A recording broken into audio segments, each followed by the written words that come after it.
Torna a giocare in casa il Calcio Padova femminile che al palazzetto Olof Palme di Cadoneghe ospita il Duomo Chieri per il recupero della quinta giornata nel girone A del campionato di Serie 2. Le biancoscudate, sempre prime in classifica, sono reduce dal pareggio nello scontro al vertice contro l'Audace Verona. Biancoscudate che però non approcciano benissimo questa gara, infatti dopo 4 minuti vanno in svantaggio per effetto di questo gol di Biasiolo. Bello il suo diagonale di sinistro che batte il portiere. Il Padova però reagisce immediatamente dopo poco più di 20 secondi, perviene al pareggio con questo gol splendido di Carollo, un missile con il destro da circa 10 metri. C'è il pareggio del Padova. Nel primo tempo però gioca meglio il Duomo Chieri che passa nuovamente in vantaggio con questo scavetto di Veglio ed è il gol del 2-1. E anche all'inizio del secondo tempo non sembra essere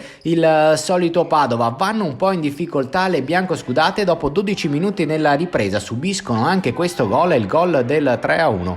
Lo segna Kenna e per il Padova sembra mettersi veramente in salita la partita. Poi però c'è questa respinta non perfetta del portiere, ne approfitta allora Maria Pinto per segnare il 3-2. Adesso il Padova crede nel pareggio, continua ad attaccare, trova ancora un gol dalla distanza con Jessica Fernandez. È il quarto d'ora del secondo tempo, il Padova trova il 3-3, adesso sì che può sognare la grande rimonta, ma il Duomo Chieri non è mai domo e trova questo gol forse anche un po' rocambolesco, ancora con Veglio. Tutto da rifare per il Padova che era riuscito a rimontare. Queste ragazze però hanno un cuore enorme. A 30 secondi dalla sirena, ancora con un gol dalla distanza, questa volta di Silva, riescono a trovare il definitivo 4-4. Si conclude quindi così la partita ed è un punto alla fine preziosissimo per il Padova, che riesce a mantenere sia l'imbattibilità sia la vetta della classifica. Il Padova resta primo a 23 punti, sempre a braccetto con l'Audace Verona, e sabato prossimo tornerà in casa per ospitare lo Jasnagora. A commentare questa partita ai nostri microfoni ci sono Carmen Pezzola e il vice allenatore Stefano Valso. È stata una partita difficile, quindi sinceramente neanche io me l'aspettavo, come penso nessuno, perché noi siamo una squadra che solitamente lotta fino all'ultimo secondo, non siamo solite fermarci prima, però fino a 33 secondi dalla fine è stata dura crederci, ma l'abbiamo fatto, quindi molto bene.